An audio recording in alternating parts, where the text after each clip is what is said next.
Bueno, muy buenas noches. Mi nombre es Jorge, soy de la página de Cultura Teológica, pero también pertenezco a la página de Teología Paulina. Tengo el privilegio de compartir el espacio con el pastor Alpizar, y no solamente el espacio, sino que es un hermano en Cristo a quien aprecio mucho y con el cual he conocido hace mucho tiempo y juntos hemos estado en este transitar del conocimiento.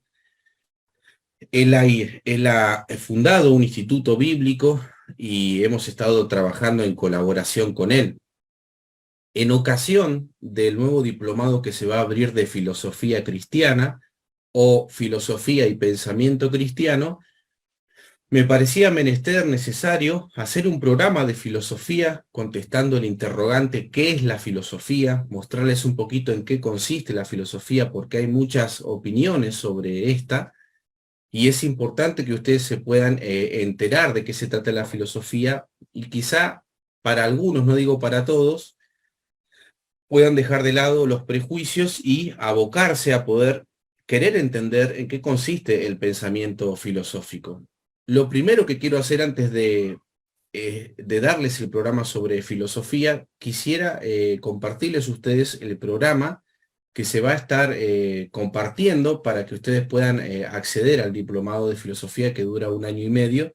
Y les voy a compartir las primeras 4 materias brevemente y luego vamos a pasar al estudio y a contestar esta pregunta si es que podemos, porque nunca resulta una pregunta tan fácil de responder qué es la filosofía, ¿sí? Vamos a compartir pantalla para ver un poquito en qué consiste el programa de las primeras 4 materias. Y luego vamos a comenzar con nuestro programa, que me gustaría que puedan ser parte. No se nieguen a poder aprender, no sean prejuiciosos, sino que tratemos de querer entender lo que vamos a estar exponiendo. Y esto lo digo porque hay muchas personas que quizás nunca han tenido un acercamiento y como que le repelen un poco al tema de la filosofía. Así que yo los invito con el amor de Cristo a que podamos interiorizarnos en qué consiste toda la filosofía. Bueno. Las primeras materias que propone el diplomado en filosofía son las siguientes: Introducción a la filosofía, que voy a estar dando yo esta materia. Es un recorrido sobre la historia de la filosofía, desde los presocráticos, por lo menos hasta la Edad Moderna. Tengan en cuenta que van a ser alrededor de 11 clases por materia, es un trimestre. Nos va a ayudar a entender el pensamiento filosófico y los distintos sistemas de pensamiento que han esbozado, que han esgrimido los distintos filósofos. La segunda materia es teología filosófica, la va a estar dando el doctor en teología José Luis Avendaño, perdón. La teología filosófica, como su misma palabra lo dice, es el estudio de la teología en vinculación con la filosofía. Los sistemas teológicos muchas veces se han amalgamado o han utilizado la filosofía como un lugar desde donde pensar. Así que es muy interesante porque ahí se encuentra algo que es fundamental, que es el punto de encuentro entre la filosofía y la teología. Y ahí se discute mucho cuál tiene la primacía y cómo se dan estas relaciones entre filosofía y teología. La tercera materia es Introducción a San Agustín, uno de los grandes titanes del pensamiento occidental, un pensador con una ingente obra. Una de las más importantes, bueno, son sus propias confesiones, que es su autobiografía, y también La ciudad de Dios. Bueno, tiene escritos filosóficos, escritos sobre la gracia. Fue realmente un filósofo muy importante, un teólogo muy importante, inclusive fue determinante para lo que fue la Reforma Protestante con su propia teología de la gracia, la de la predestinación, etcétera, ¿no? Así que es interesante el pensamiento de San Agustín. Más adelante vamos a entrar al pensamiento de Santo Tomás, a medida que vaya progresando el diplomado, otro titán del pensamiento de la escolástica, que bueno, no se puede prescindir de estos pensadores si uno realmente quiere hacer una buena filosofía. Y quiero decirles algo que es muy importante. La teología, la teología no puede prescindir de la filosofía porque han caminado juntas a lo largo de la historia. Así que es importante el estudio de la filosofía y la teología, sobre todo la teología sistemática, teología histórica. Ha siempre tenido algún punto de encuentro, nos muestra cómo se han encontrado tanto la filosofía o la teología, ¿no? Me refiero a que estos libros nos cuentan, nos manifiestan cómo se han dado estos puntos de contacto. Y en cuarto lugar tenemos gramática y ortografía, que es una interesante introducción para aquellos que no han terminado quizá el secundario, están en esa dinámica, y les da como una base para que ustedes después puedan abordar los idiomas específicamente filosóficos, como lo son el latín o el griego, por lo menos tener un acercamiento general a estos idiomas, porque la filosofía se ha hecho en estos idiomas, ¿no? El quehacer filosófico se ha expresado en latín, se ha expresado en griego, y bueno, el lenguaje español es muy rico para expresar también la filosofía, pero tiene como antecedente estas lenguas, ¿no? Así que es muy importante también el curso de gramática y ortografía. Dicho esto, lo tengo que decir al principio, y luego al final voy a volver a recalcar el tema del diplomado, pero me gustaría que ustedes puedan analizar esta posibilidad, porque la filosofía nos ayuda fundamentalmente a pensar, a abrir la mente, a poder dialogar con otros sistemas de pensamiento, y como cristianos no nos podemos cerrar a nosotros mismos, sino que tenemos que estar abiertos al diálogo con otras personas, con otros tipos de pensamientos, si tenemos el deseo de evangelizar y de llegar a muchas personas. Así que dicho esto, vamos a comenzar con podríamos decirle, un programa introductorio sobre qué es la filosofía. Vamos a dejar de compartir pantalla, voy a saludar a algún hermano que esté por ahí, seguramente debe haber gente conectada. Así que vamos a comenzar con este tema de la importancia de la filosofía. Vamos a intentar contestar a este interrogante: ¿qué es la filosofía? Bueno, muy bien. Vamos entonces a comenzar con este tema que es muy importante. Como estamos ofreciendo un diplomado en filosofía cristiana, es pertinente empezar por la pregunta fundante en lo que se basa el diplomado, que es ¿qué es la filosofía? ¿No? Y porque en torno a la filosofía va a girar lo que estamos proponiendo como sistema de estudio, ¿no? Para responder a esto vamos a verlo desde la mirada de uno de los filósofos más importantes, sobre todo del siglo XX, que fue la mirada de Karl Jasper, que fue un existencialista fundamentalmente cristiano, ¿sí? Y él nos dice que las opiniones sobre la filosofía son muchas y variadas. Para algunos la filosofía es un saber encriptado que poseen algunos privilegiados, difícil de acceder por su lenguaje, fundamentalmente técnico. Otros miran con desprecio a la filosofía porque parece el quehacer de unos locos trasnochados que pretenden decir algo especulativo sin incidencia con lo real o con la vida cotidiana. Otros, en cambio, van a sostener que el filosofar es algo sencillo y que todo hombre está en condiciones de filosofar. Por ejemplo, cuando los que hacen preguntas filosóficas, por lo general, son los niños. En una ocasión se cuenta que una niña leyendo el Génesis con su padre, le hizo esta pregunta a su papá: papá, ¿qué había antes del principio? ¿No? Esa es una pregunta filosófica. Entonces los niños, como todavía no están interiorizados con el mundo como nosotros, no tienen tantos prejuicios y es como que están más abiertos a las ideas de preguntar filosóficamente, ¿no? Aunque ellos no son filósofos en el sentido estricto y técnico de la palabra. Por último, también se suele mirar con respeto al filósofo porque es una persona que manifiesta en su forma de hablar y conducirse sabiduría. Así que estas formas discrepantes de la filosofía nos ayudan a considerar que la filosofía es tanto importante para la experiencia y es un desafío a la razón porque nos invita a pensar.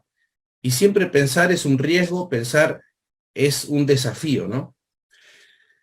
Nos dice Jasper también que respecto a la filosofía hay que enseguida prevenirnos de lo que piensa el hombre con fe en la ciencia, porque muchas veces se intenta también contraponer lo que es la filosofía y la ciencia.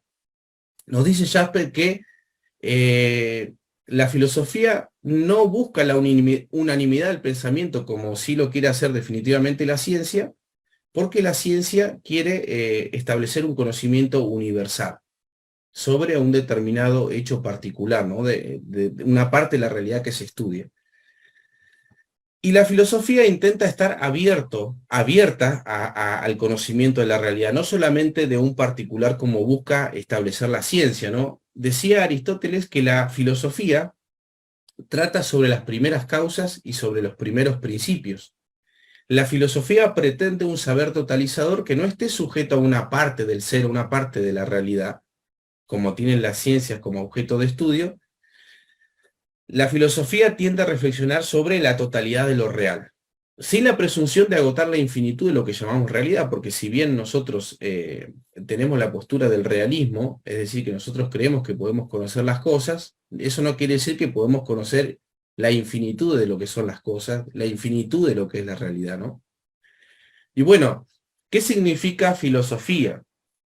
Aunque algunos revistan la palabra filósofo, como decíamos, de un carácter sublime, como referida a los grandes sabios, la palabra filosofía o la palabra filósofo es una palabra más modesta y se contrapone a otra palabra en la época de Platón y Aristóteles, por ejemplo, que es la palabra sofos, que eran los sofistas, quienes se creían los poseedores del conocimiento, denominados también como sabios o sapientes. Por el contrario, el filósofo no se cree el poseedor de la verdad o de la sabiduría, más bien el filósofo es un buscador de la verdad. La no posesión de la sabiduría implica una actividad dinámica del pensamiento, es un caminar movilizado por el eros, es decir, por el amor al saber, que genera más preguntas que respuestas, y en donde una respuesta siempre se convierte en una pregunta. Y aquí quiero indagar sobre todo nuestro contexto cristiano y nuestro contexto evangélico, que es el que mayormente prevalece en esta página y en la mía también. La filosofía, en nuestro contexto evangélico, nos ayuda a criticar y a reflexionar y a no mantenernos en ideas fijas innecesarias. El preguntar por lo dado, por lo que está establecido, moviliza el pensamiento, cuestiona eso que está ahí establecido e invita a depurar las ideas que no nos permiten crecer. Filosofar es estar abierto al ser, estar abierto a lo real. Ahora, ¿cómo se despierta el filosofar en nosotros? ¿Cómo es posible que nosotros podamos descubrir aquella vocación filosófica que quizá está ahí dormida en nosotros? Bueno, Karl Jasper nos postula tres posibilidades o tres realidades que se dan en el hombre y que son como una especie de forma en la cual nos damos cuenta en si realmente tenemos una vocación de filósofo, ¿no? Él nos dice que estas tres realidades se basan en tres cuestiones que se le presentan al hombre o que se dan en el hombre, ¿no? El asombro, la duda y las situaciones límites. Y vamos a entrar en cada una de ellas y para dar un esquema general y bueno, y luego vamos a ir terminando este pequeño esbozo sobre qué es la filosofía. Bueno, el asombro. Quizá nos resulte extraño que el asombro sea el punto de inicio de un filosofar. A decir verdad, vivimos en una época donde pocas cosas nos sorprendan, ¿no? Estamos tan alienados con la técnica y la tecnología que perdemos lo maravilloso que es el mundo. Pero no es solo eso, el filósofo sabe que tiene una vocación que lo llama cuando ve que las cosas que lo rodean, cuando ve las cosas que lo rodean y se sorprende de que existan. Aquí nos podemos remontar a una famosa máxima de Leibniz, que fue un filósofo muy importante. Él decía, ¿por qué existe el ente y no más bien la nada? Es decir, ¿por qué existen las cosas y no más bien el no ser? O sea, que no existan. Si alguna vez no te preguntaste por la presencia del árbol que ves siempre o las cosas que tenés enfrente, la naturaleza misma, ¿no? Si alguna vez no te maravillaste de lo que ves ante tus ojos, es porque quizá todavía no se ha abierto en tu vida esa vocación que te invita al filosofar. Por eso es el propósito del diplomado y del curso que vamos a estar dando, es invitar a la gente a filosofar.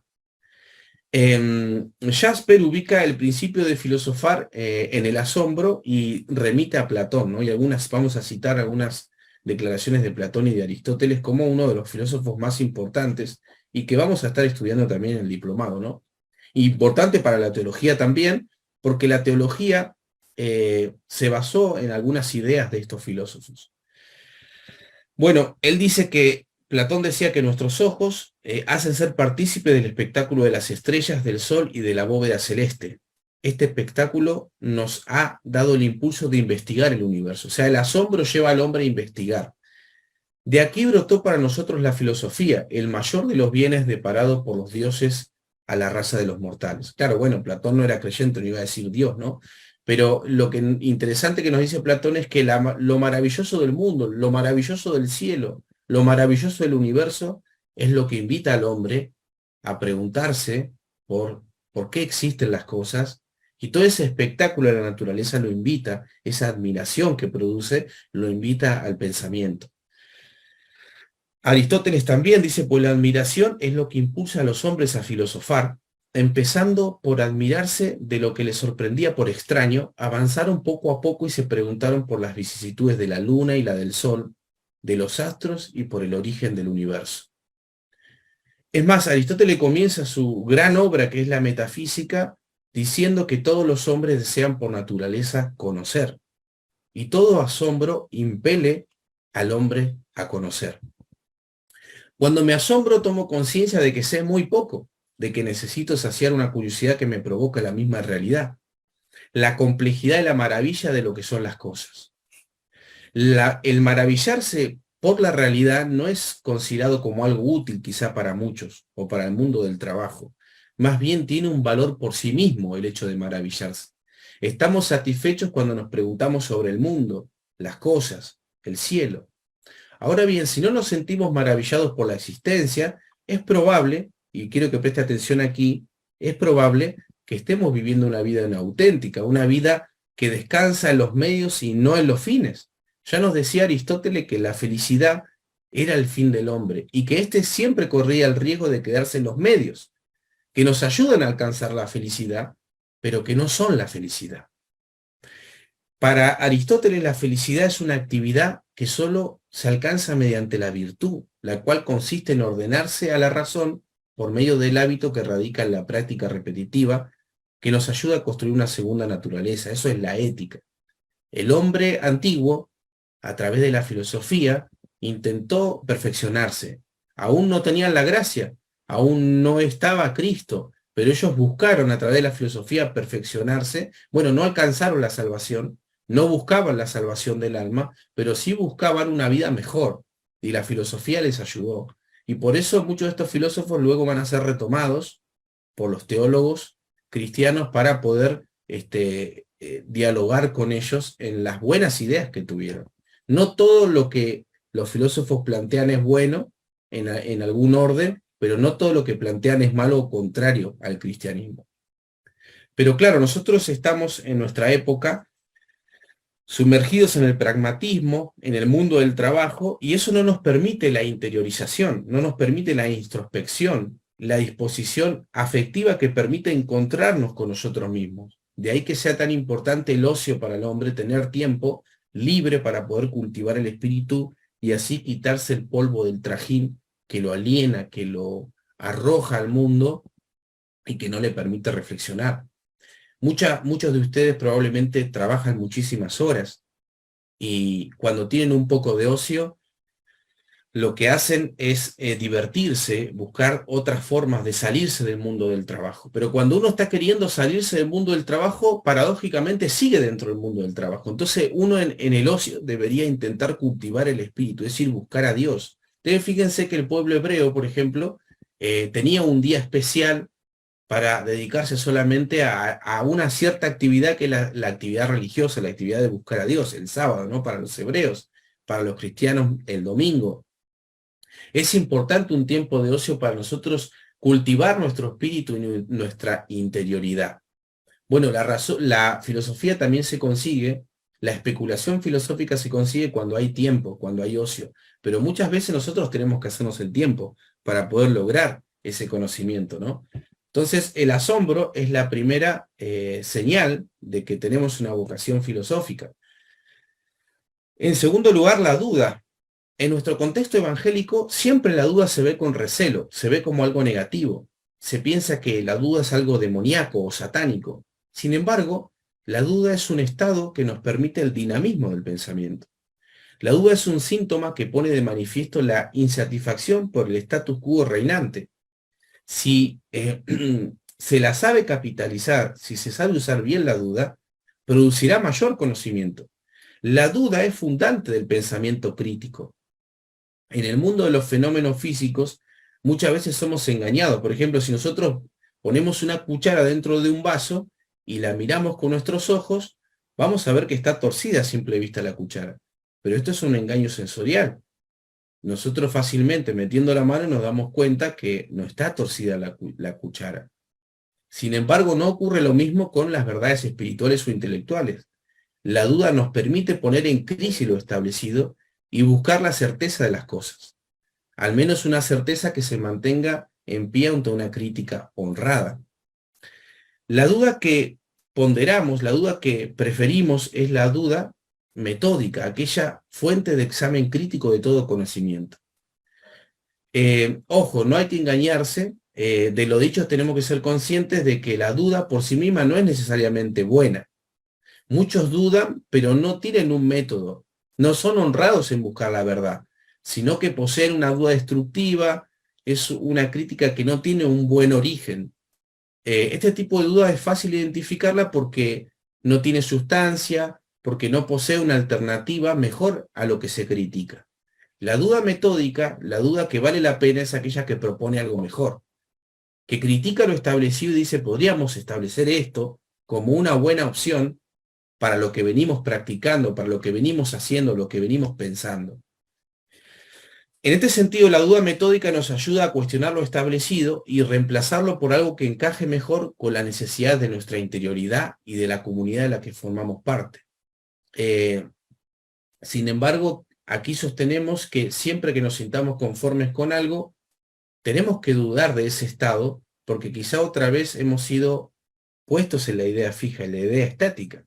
El filosofar nos debe mantener dinámicos, no estáticos. Obviamente que hay verdades fijas, hay verdades establecidas, como las verdades divinas, las verdades de la fe, que no pueden ser cuestionadas, porque son la esencia de nuestra fe cristiana. Pero hay otras cosas que los hombres ponen como si fueran ideas fijas y así manipulan al rebaño, manipulan a la gente, y una duda bien establecida, bien fundada, nos puede ayudar a nosotros a generar el pensamiento crítico y a poder establecer una mejor vida para nosotros en esta cuestión, porque la filosofía también nos tiene que ayudar a vivir. No es simplemente una cuestión especulativa, sino que tiene que ejercer una influencia tal que nos ayude a vivir lo que aprendemos y lo que conocemos. Y por último lugar, para ir terminando, en tercer lugar se encuentran las situaciones límites. Las situaciones límites son aquellas vivencias que nos conducen a estados de ánimo bajos, como la angustia, el aburrimiento. Cuando se trata de la salvación aparece la religión. En nuestro caso, el encuentro con Cristo nos da la seguridad de que estamos en la verdad. En este sentido, la filosofía no tiene nada que aportar. La filosofía no nos salva, eso la tenemos bien claro nosotros. Sin embargo, mediante los estados bajos, y en este caso me refiero específicamente a la angustia, nos puede ayudar a encontrarnos con nosotros mismos. Es cierto que por medio del cristianismo somos consolados en las situaciones límites, pero muchas veces derivamos nuestro problema solo a Dios sin hacer introspección necesaria, sin llegar a la profundidad de nuestro ser. Mucha gente cuestiona a Dios porque no se conoce a sí mismo, porque no ha llegado a la interioridad de su ser para decir, bueno, esto soy yo, este hombre o esta mujer soy yo. Mientras más profundo entramos a nosotros mismos, más recibimos de Dios.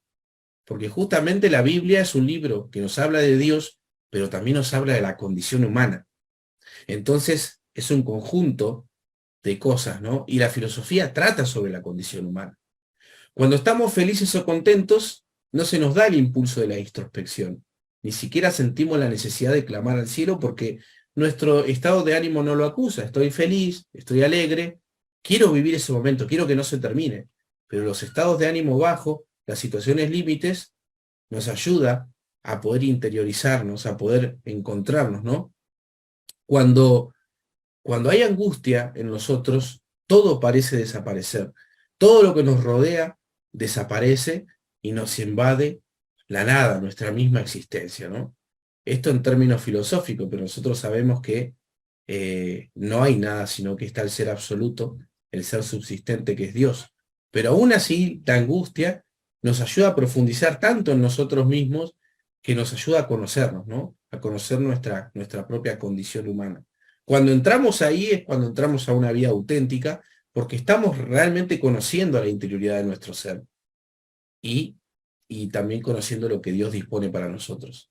Es decir, para ir terminando, las situaciones límite nos abren la posibilidad de volvernos hacia nosotros mismos, despejan de toda cosa que nos pueda distraer, nos presentan la realidad en su estado más crudo. Me viene aquí a la mente Cristo en Getsemaní, donde la angustia llega a tal punto donde Él se encuentra consigo mismo, ¿no? Y le dice al Padre que pase de Él esa copa. Fíjense que ahí habla solamente de Él, no habla de los demás, habla de Él mismo, porque la angustia era tan grande que Él se encuentra con Él mismo, con la situación de la cruz, que su sacrificio tiene que ser aceptado, que Él se encuentra con ese dilema, ¿no? De decirle al Padre que si es posible, haya otra alternativa, que si es posible pase de Él esta copa. Es que Salvador se dio cuenta de que estaba solo, con su propio sufrimiento experimentado a tope en el plano humano. El grito de desamparo en la cruz quizás sea ese punto culminante de su propia angustia. Así que bueno, queridos hermanos, queridos amigos, quería compartir con ustedes esta pregunta que es fundamental, que es ¿qué es la filosofía? Y cómo descubrimos también nuestra vocación filosófica. Así que les recuerdo nuevamente, a aquellos que quieren ser parte del diplomado, las primeras 4 materias que se van a estar dando son Introducción a la Filosofía, Teología Filosófica 1, Introducción al Pensamiento de San Agustín y Gramática y Ortografía. Aquellos que entraron tarde al vídeo pueden verlo desde el principio, donde se explica un poquito cada una de las materias. Así que hermanos, no los molesto más, gracias por haberme escuchado, gracias por haber escuchado esta enseñanza, y bueno, será hasta otra oportunidad donde vamos a seguir con la filosofía, porque esta página, si bien es una página que tiene un objetivo santo, que es combatir las herejías, es una página que busca enriquecer a su público de distintos focos, de distintos ángulos, de distintos objetos de estudio, para que ustedes puedan enriquecerse en el conocimiento y puedan así ser cristianos que puedan llegar a todos los niveles sociales y a todos los sistemas de pensamiento con el Evangelio. Así que, queridos amigos, muchas gracias y que el Señor les bendiga.